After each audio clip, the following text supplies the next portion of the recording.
Exclusive live. Siddipet Adarsh కాలనీలో దారుణం జరిగింది. నిద్రిస్తున్న భార్యను అనుమానంతో భర్త ఎల్లయ్య కత్తితో పొడిచి చంపాడు. భార్య పేరు శ్రీలత. ఇద్దరు కూడా సిద్దిపేట ఆదర్శ్ కాలనీలో నివాసం ఉంటున్నారు. అయితే కొంతకాలంగా భర్త అనుమానిస్తూ వస్తున్నాడు శ్రీలతని. అయితే శ్రీలత అలాగే కూతురు ఇద్దరు కూడా నిద్రిస్తున్న టైంలో శ్రీలత మీద అటాక్ చేశాడు. అయితే అడ్డొచ్చిన కూతుర్ని కూడా ఎల్లయ్య కూతురు అని కూడా చూడకుండా, తండ్రి మనసు అనేది లేకుండా కూతుర్ని కూడా కత్తితో పొడిచాడు. శ్రీలత మృతి చెందింది.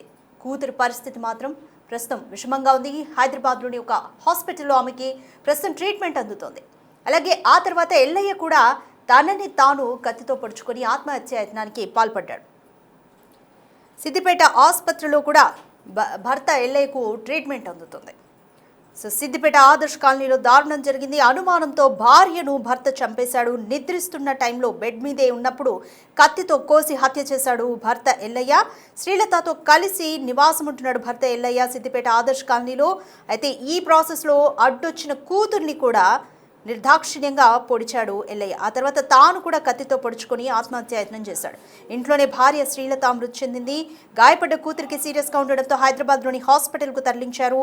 బట్ ఎల్లయ్య కూడా కొంచెం సీరియస్గా ఉండడంతో సిద్దిపేట ఆసుపత్రిలోనే ఆయన కూడా ట్రీట్మెంట్ అందుతుంది. చూడండి, ఒక ఎమోషన్ని కంట్రోల్ చేసుకోకపోతే, కోపాన్ని కంట్రోల్ చేసుకోకపోతే పరిణామాలు ఏ విధంగా ఉంటాయో ఇలాంటి ఘటనలు మనం నిత్యం వార్తల్లో చూస్తూనే ఉన్నాం.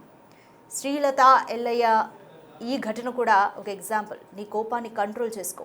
ఎవరి మీదైనా కోపం ఉంది, నీ పార్ట్నర్లో నీకు ఏదైనా నచ్చలేదు, అనుమానం ఉందా, వదిలేయండి. విడాకులు అనేది ఒక ప్రాసెస్ ఉంది, దాన్ని ఫాలో అవ్వండి.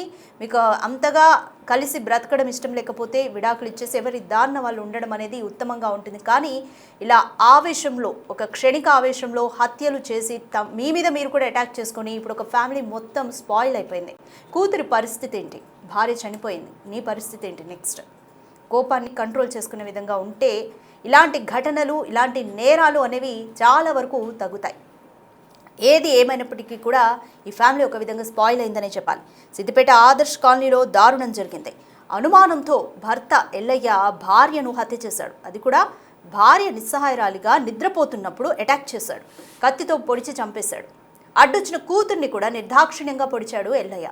ఆ తర్వాత అయ్యో ఇద్దరిని చంపేశానా అని పశ్చాత్తాపడ్డా, లేకపోతే ఏం జరుగుతుందో అర్థం కాలేదు. ఆ క్షణికావేశంలో ఆయన కూడా పొడుచుకొని ఆత్మహత్య యత్నం చేసుకున్నాడు. ఫలితం కూతురు హాస్పిటల్లో ఉంది, ట్రీట్మెంట్ అందుతోంది. ఆమె పరిస్థితి విషమంగా ఉంది. ఇక భర్త ఎల్లయ్య, ఆయన పరిస్థితి కూడా విషమంగా ఉంది. సిద్దిపేట హాస్పిటల్లో ట్రీట్మెంట్ అందుతుంది. భార్య శ్రీలత చనిపోయింది. ఇప్పుడు తర్వాత కొన్ని నెలల తర్వాత రిలైజ్ అవుతామా, కొన్ని ఏళ్ల తర్వాత రిలైజ్ అవుతావా? నీ ఫ్యామిలీ అయితే స్పాయిల్ అయిపోయింది. కూతుర్ని కన్నావు, కూతుర్ని కూడా చూడకుండా కత్తితో పొడిచావు. ప్రస్తుతం ఆమె పరిస్థితి విషమంగానే ఉంది. సో ఇలాంటి ఘటనల్ని ఎలా చూడాలి? ఇదే కేసుకి సంబంధించి పోలీసులు అయితే కేసు నమోదు చేసి పూర్తిగా ఎంక్వైరీ చేస్తున్నారు.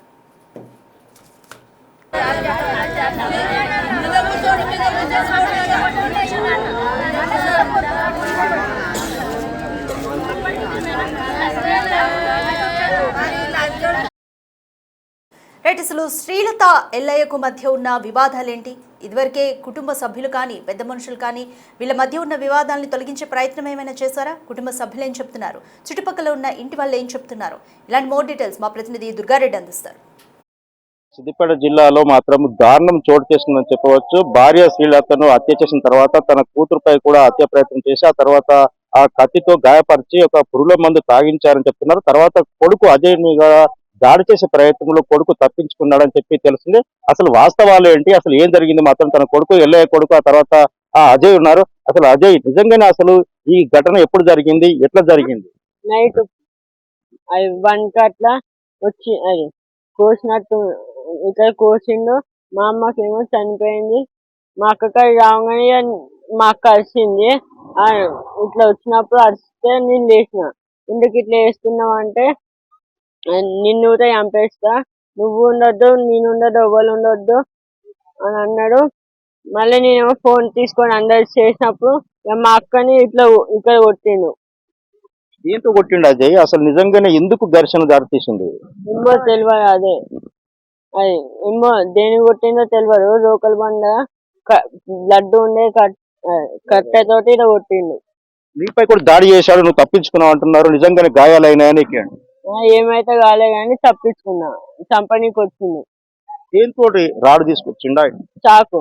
చాకు తీసుకొచ్చింది. మరి ఇంట్లో గడ్డి మంది ఎక్కడిది? అసలు ఎందుకు నుంచి ప్లాన్ ఏమైనా చేస్తారా? గతంలో గొడవలు అయ్యాయా మీ మమ్మీకి మా డాడీకి ఏమన్నా? చిన్న చిన్న అయినాయి, అప్పుడు లూత్ అయింది.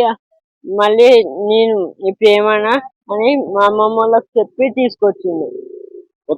చూడొచ్చు, నిజంగా తన తల్లి ఏదైతే శ్రీలత తల్లి ఉందో తల్లి కూడా ఇక్కడ ఉన్నారు. నిజంగా ఏం జరిగిందమ్మా, మీకు ఎట్లా తెలిసింది? అసలు గతంలో ఏమన్నా ఇక్కడ శ్రీలతకు ఎల్లయ్యకు గొడవలు జరిగాయా? అసలు ఏంటి పరిస్థితి?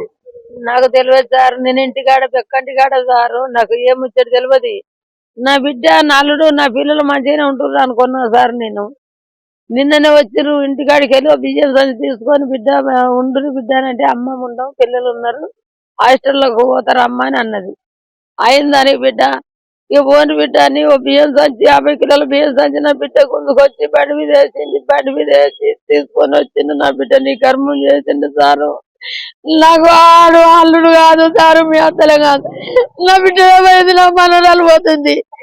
నా ఒక్క పొలగానే ఉంటే నేను ఎట్లా చదివించుకుంటున్నారు అని కూడా పెట్టి చంపాలి సార్. ఆడొద్దు నా పిల్లలు. గతంలో ఎప్పుడైనా గొడవలు జరిగాయా? పంచాయతీ నిర్వహించారా? పోలీస్ స్టేషన్కి వెళ్ళారా మీరు? నేను ఎక్కడ స్టేషన్ పోలేదు సారు. నేను ఎవరికి ఏ స్టేషన్ పెట్టలే. నా బిడ్డను తిట్టినా కొట్టినా అత్తగా బిడ్డకి ఇట్లా అని నా బిడ్డకు చెప్పేది. నాలుగుని సమాధానం చెప్పదు, నా బిడ్డకు చెప్పదు. నేను ఎక్కడ స్టేషన్ పెట్టలే.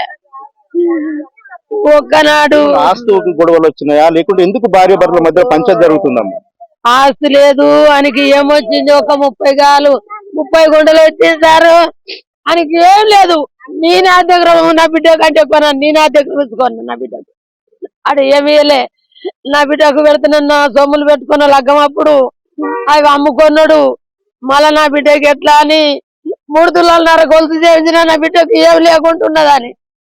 ఇప్పుడు వచ్చి నిజంగా రాజేష్ తన సిస్టర్ అంటే ఏదైతే శ్రీలత ఉందో శ్రీలత సిస్టర్ కూడా ఇక్కడికి వచ్చారు. బంధువులు చాలా మంది ఉన్నారు.